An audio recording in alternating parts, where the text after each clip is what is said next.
Talk time मध्ये तुमचं पुन्हा एकदा स्वागत. आपल्याला स्वाती शिंदे प्रश्न विचारत आहेत जुन्नरहून. स्वाती. हां, हॅलो. हां स्वाती. मला एक मुलगी आहे. हां हां. जी जर झालेलं आहे, हार्टचा प्रॉब्लेम आहे मला.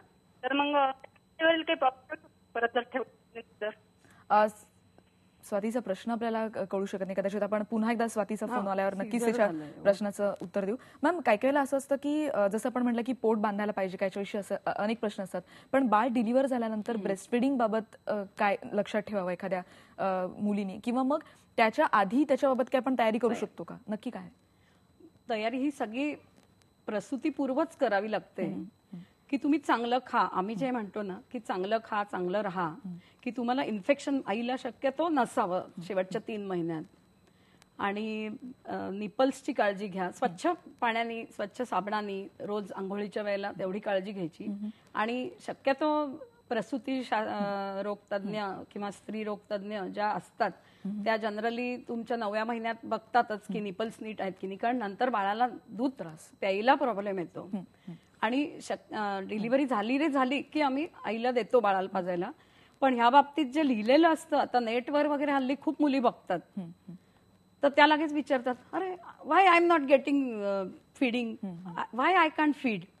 मग तसं नसतं. कुठलीही नॉर्मल डिलिव्हरी असो किंवा सिझेरियन झालेलं असो, पहिले काही तास बाळाला खूप रेग्युलर दूध असं पांढरं असं येत नाही, थोडा चीक येतो जो इम्पॉर्टंट असतो. त्याच्यात इम्युनोग्लोब्युलिन्स असतात. म्हणजे मी तर म्हणेन की ती कर्णाची जशी कवच कुंडलं तशी आई कवच कुंडलं देत असते पहिल्या काही दिवसात. त्यामुळे ते दूध काढून फेकू नका.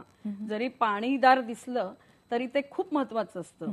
आणि साधारण 2 दिवसांनी रेग्युलर दूध सुरू होतं. तोपर्यंत आईचं खाणं पिणं ठीक पाहिजे, म्हणजे भरपूर पाणी प्यायला पाहिजे.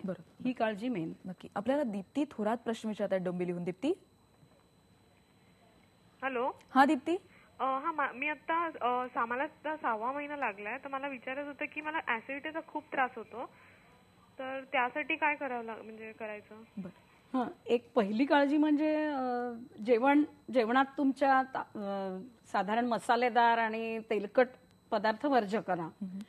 म्हणून मी सांगितलं का मगाशी ना की बाहेरचे पदार्थ वर्ज्य करा, कारण ते तेल चांगलं नसतं. आपण घरी थोडंसं तेलकट एखाद दिवस भाजी खाल्ली बिघडत नाही, लगेच आपल्याला त्रास होत नाही.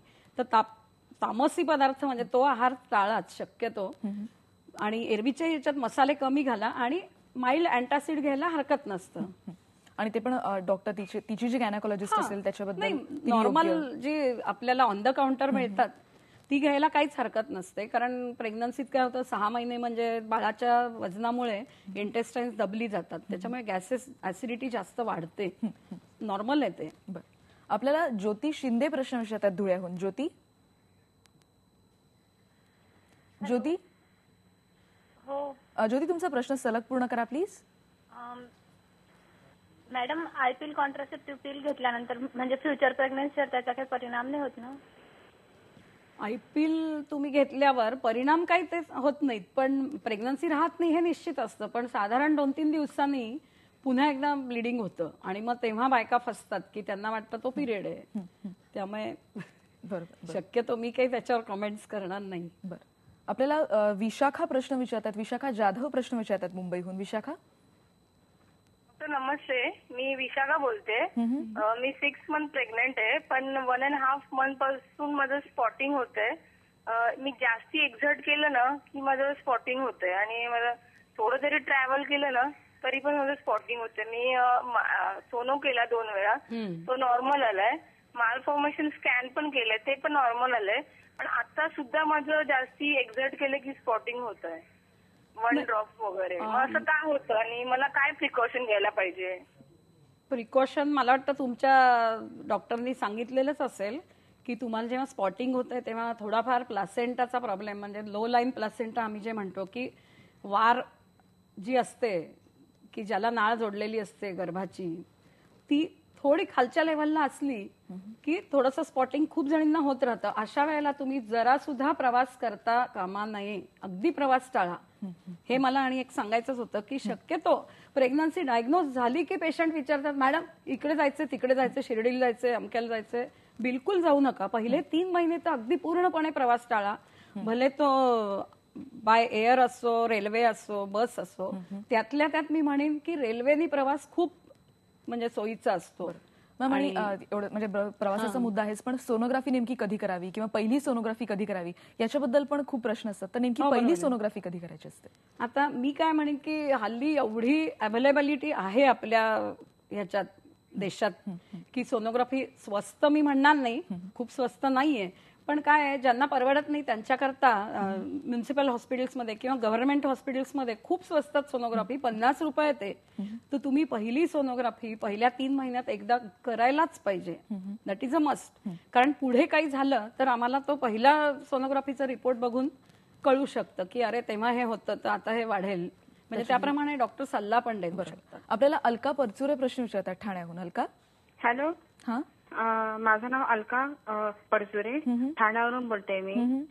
माझा प्रश्न असा की प्लासेंटा प्रिव्हिया हा काय प्रकार आहे आणि तो समजल्यावर त्या स्त्रीने कशी काळजी घ्यायची?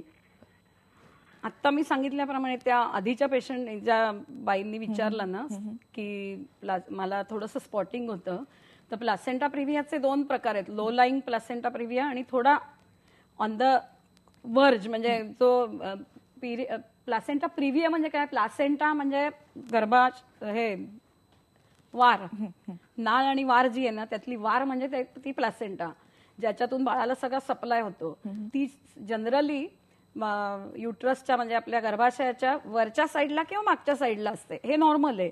प्रिव्हिया म्हणजे ॲबनॉर्मल साईडला म्हणजे खाली गर्भपिशवीचं जे तोंड असतं त्याच्या जवळ जेव्हा असते तेव्हा तो प्रिव्हिया असतो. त्याच्यात लो ग्रेड किंवा हाय ग्रेड.